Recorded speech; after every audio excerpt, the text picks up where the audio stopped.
खेड तालुक्यातील अदेगणे नावाच्या छोट्या गावात पदवीचे शिक्षण चालू असतानाच पुण्यातून पोस्ट वुमनची नोकरी मिळाली. शहराचा काहीही अनुभव नसताना तुम्ही ती धैर्याने स्वीकारली. रस्ता उलाटताना दोनदा गाडीची धडक बसून जखमी झाल्यावर वडिलांनी जमत नसेल तर नको करूस असे काळजीने म्हटले, पण सरकारी नोकरी महत्वाची, आज न उद्या परमनंट होऊ शकते असा विचार केला. जिद्दीने त्या काळी म्हणजे 2008 मध्ये मुख्यतः पुरुषांचेच मानले गेलेल्या या क्षेत्रात पाय रोवून नोकरी चालू ठेवली. तुमच्या प्रामाणिक कष्टाचे फळ म्हणजे नुकतीच पोस्टल असिस्टंट ही पदोन्नती तुम्हाला मिळाली आहे. लग्नानंतर पती मुंबईला राहत होते तर आपण इथे काका काकूंकडे राहून काम करत राहिला.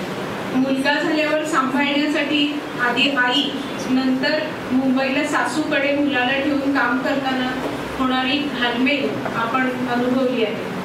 त्यामुळे नोकरदार महिलांसाठी स्वस्त आणि चांगले पाळणं गरजेचे आहे हे तुम्हाला जाणवून घे.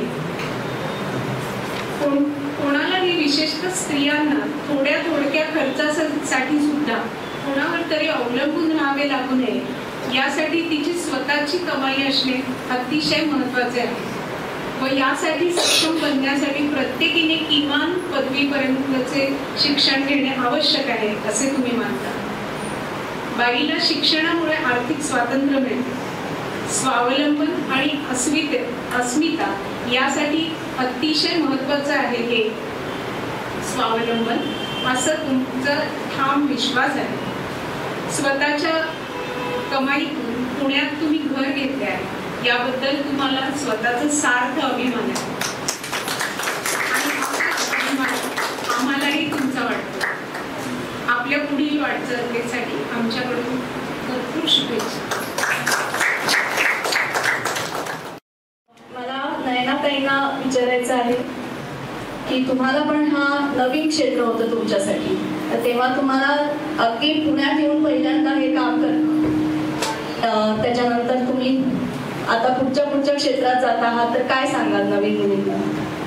मला सगळ्यांना हेच सांगायचं की सर्व इथे ज्या काही महिला उपस्थित आहेत त्यांनी सर्वांनी चांगलं शिक्षण घेऊन स्वतःच्या पायावर उभं केलं पाहिजे. मी अगदी खेडेगावात आलेली, मला रस्ताही क्रॉस करता येत नव्हता. त्यावेळेस मला दोनदा गाडीने करत गेली होती, तर माझे वडील म्हटले की तुला जमत नसेल तू काही नोकरी करू नको, आपल्याला काही नोकरी केली पाहिजे असं काही नाही. तर मी त्यावेळेस ठरवलं मी जर आता जर इथे टिकून धरलं तर मला त्याच्यामध्ये त्याचा फायदा होईल आणि मला आज त्याचा फायदा झाला की मी आज पोस्टल असिस्टंट म्हणून परमनंट आहे. मला ह्या गोष्टीचा स्वतःचा अभिमान वाटतोय की महिला स्वतःच्या हिमतीने भरपूर काही गोष्टी करू शकतात, तसं तुम्ही पण करा असं मला वाटतं. आणि तुम्ही मला या कार्यक्रमाला बोलवलं त्याबद्दल मी तुमची आभारी आहे. मला तुमचा